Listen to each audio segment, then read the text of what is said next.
এগুলা পানির মধ্যে পড়বো এই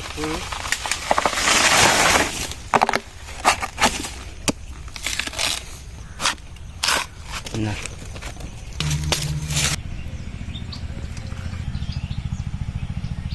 হেই আসসালামু আলাইকুম, আমি রাফসান আব্বির।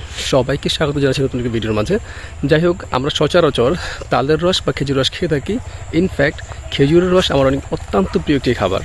তো এবার গ্রামে আসার পরে আমি অনেকের মুখ থেকে শুনেছি কলা গাছ কাটার পরে এটার মধ্যে একটি রস তৈরি হয়। তো আমি আগেবার কখনো এটি খাইনি।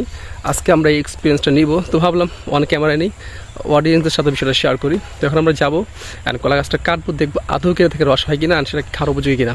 ওকে, লেটস গো।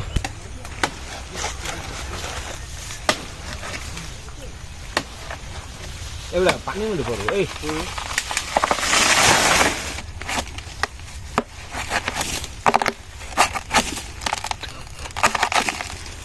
কঠিন না কাজ করছে এরা।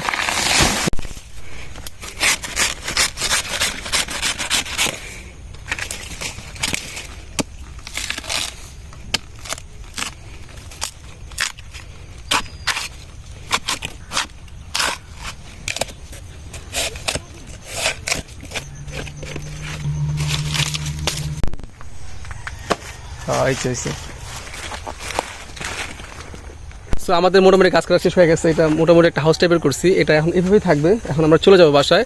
কাকা ডাকতে কটা বাজে এখন? 4:27। তো 4টা, 4:30টার মতো বাজে এখন। সারাত্রি এইভাবে থাকবে। দেন আমরা কালকে ভোরবেলা ইনশাল্লাহ এটা খাবো অ্যান্ড ট্রাই করে এটা কেমন লাগে আপনাদেরকে ইনশাল্লাহ জানাবো। Okay, stay with us. The next morning.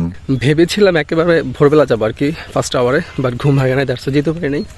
Already রোদ উঠে গেছে। যাই হোক, এখন যাবো অ্যান্ড ওই রসটা ট্রাই করবো। ওকে, লেটস গো।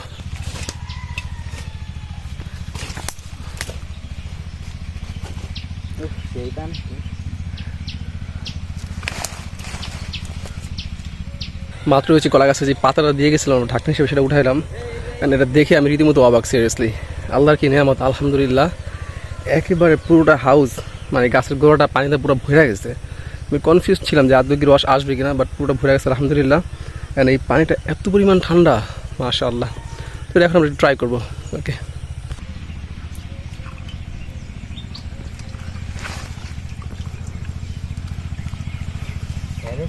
হ্যাঁ হ্যাঁ, খা, দেখ তো কি অবস্থা।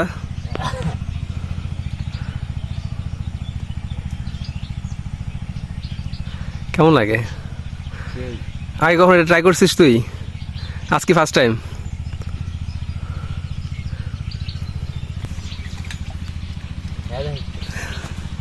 দে আমি একটু ট্রাই করি। সো কালকে তো দেখছেন অন ক্যামেরায় মোটামুটি পরিশ্রম করছে ভাতে যায়। তো 12 ঘন্টা পরে আমরা আসছি। এই হচ্ছে সে একবার পিওর রস, খেয়া দেখি কেমন লাগে।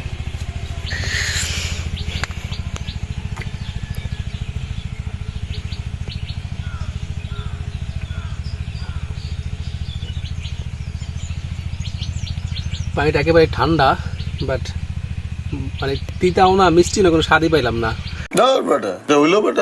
কিছুই বুঝলাম না সিরিয়াসলি। তোর কাছে কেমন লাগছে? আমার কাছে ভালোই লাগছে। বাট একবারে পিওর ঠান্ডা, ঠিক না? পরিষ্কার পানি, মিষ্টিও না, তিতাও না, কিছুই না, কোনো ফিল আমি পাই নাই। বাট এই ফার্স্ট টাইম কলা গাছের রস ট্রাই করলাম, আলহামদুলিল্লাহ।